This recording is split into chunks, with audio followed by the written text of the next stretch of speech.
Welcome to Custodians of Africa, where heritage meets leadership. My name is Wycliffe Muganda. Fellow friends, fellow viewers, before we proceed, kindly subscribe to our channel, like our videos, leave your comment and share at the same time for others to also see what we do or talk about. Today, I am again back here with an issue which is troubling me, because it is just the other day, if you follow the other video that I spoke in, we were from a disaster of fire where we lost 16 children, young girls, from a fire or from a dormitory. And we've come to realize that this is a case that could or ought to have been prevented based on the reports that are being shared by the government. So we are still mourning. We are still mourning. And my sincere condolences still goes to the families and to the entire management of that particular school, that is Utumishi Girls Academy. It was a sad day. It is still a sad moment.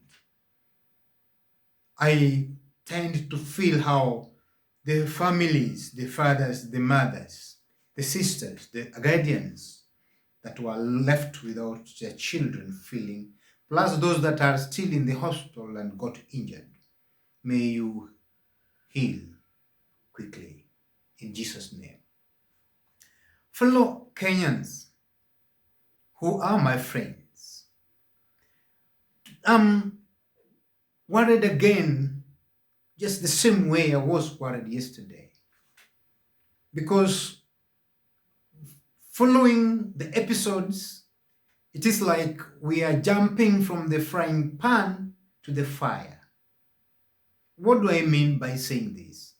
I want to ask ourselves, and I want you to also ask yourself from wherever you're watching this video, that how prepared are we?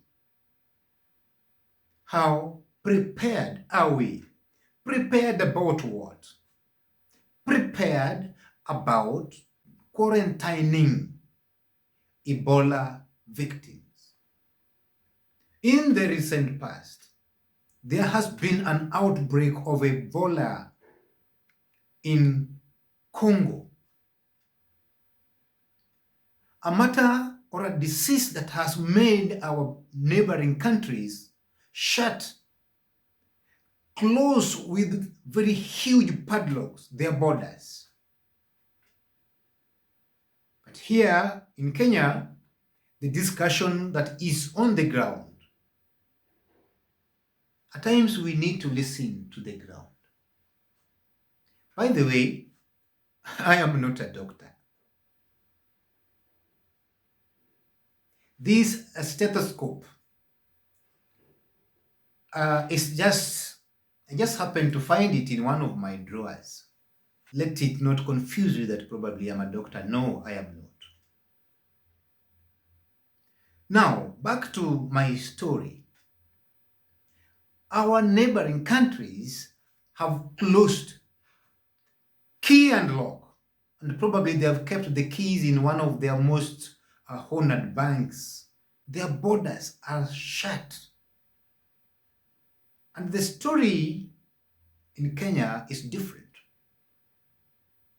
And the story is that we are prepared to quarantine, isolate, take care, and probably to treat Ebola victims. And it is said that the center is to be installed or planned in like somewhere in Laikipia. I'm wondering what probably me as an individual don't understand.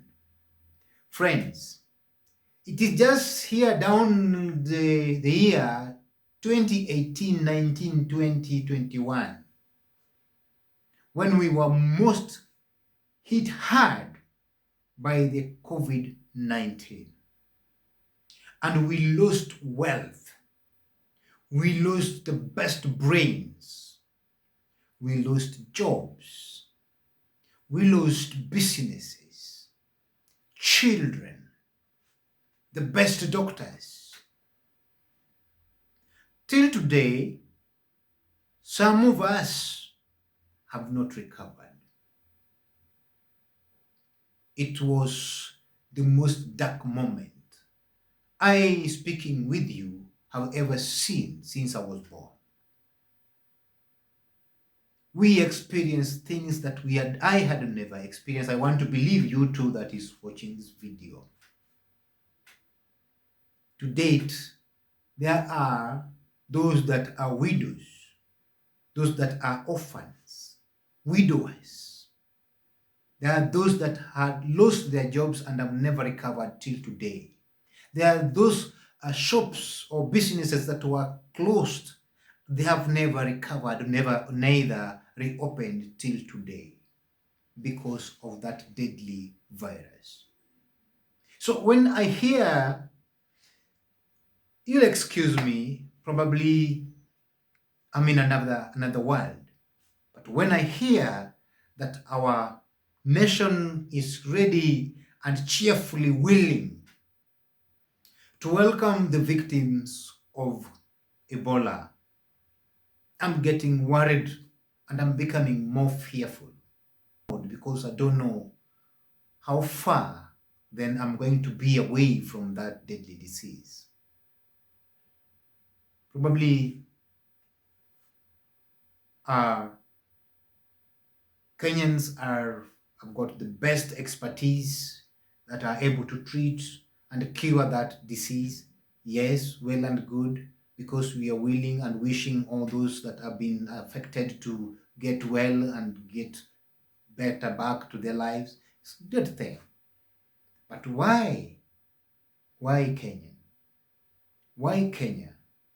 It is a very saddening story for those that are watching this video. And if maybe I'm wrong, you're right to correct me or educate me more. Now, along the story, and as I have told you, that we need to put our ears and listen to the ground.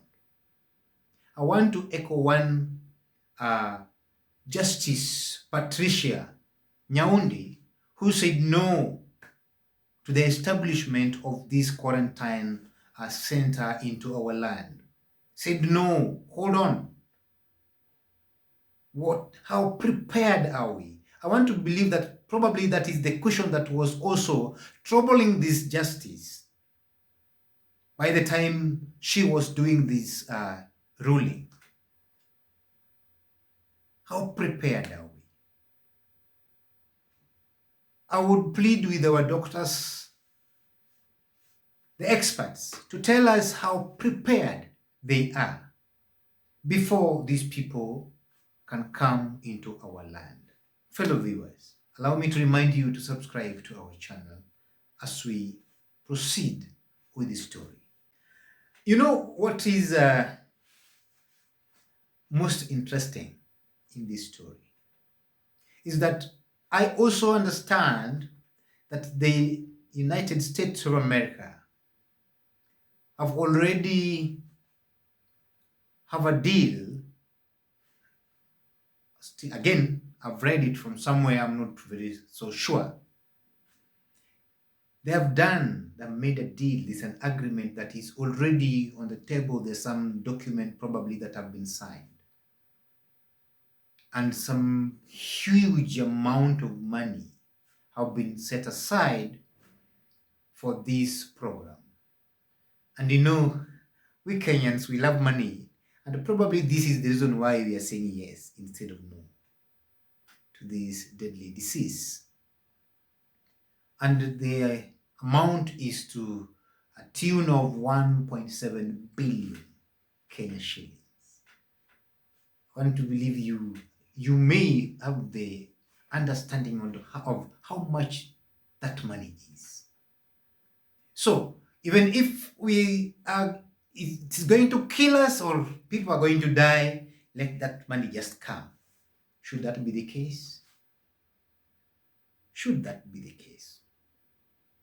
My worry is, who is this doctor? Who is this courageous doctor that is going to attend to these victims and walk freely again to his family? And his family, probably there are young children in that particular house, walk freely again to a public school.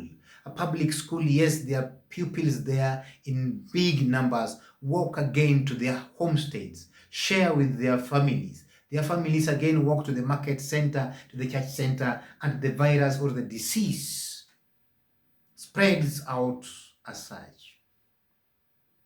Fellow friends, from where I come, we say that once bitten by a snake, the next time you see a rope across the road or the pathway, my friend, you will jump up the highest your strength can carry you. And because I was once bitten with the COVID-19, that I mean to say, lost families, friends, and relatives, becoming worried about whether my life is going to be safe when the victims of Ebola are allowed into our nation. How do you feel? What about you? What is your take on this? Remember, COVID-19 claimed 5,689 lives. Those are lives that were recorded, leave alone those that we never recorded, because there must be a huge number that was not recorded. How about Ebola, which I made to understand spreads like a petrol fire? Are you going to manage it? Do you think we are going to manage it? Because this is a disease, it behaves like the COVID-19. Body contact, blood contact, you maybe touch the beddings, the needles, you see? Those kind of contaminated stuff, blood stains from the victims, and you never know at what time you're going to touch or you're going to come across those dirt from the victims. This is my concern. How well are we prepared? Our doctors, those that are in the medicine practice, are you ready? And can you confirm and convince Kenyans that you are ready and therefore we should worry less? Don't say yes under duress. Let nobody push you to die when your time has not yet come. You should die when God has planned that you are dying, but do not die because some officer somewhere is forcing you to do something that is going to claim your life. This is my concern, friends. I leave you with a big question, that how prepared are we as Kenyans? This is stethoscope. Let me see if I can also be a good doctor by seeing or measuring my heartbeat.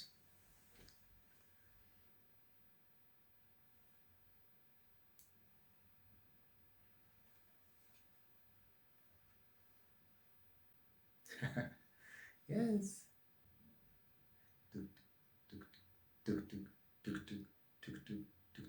Till we meet again, God bless you. Take care.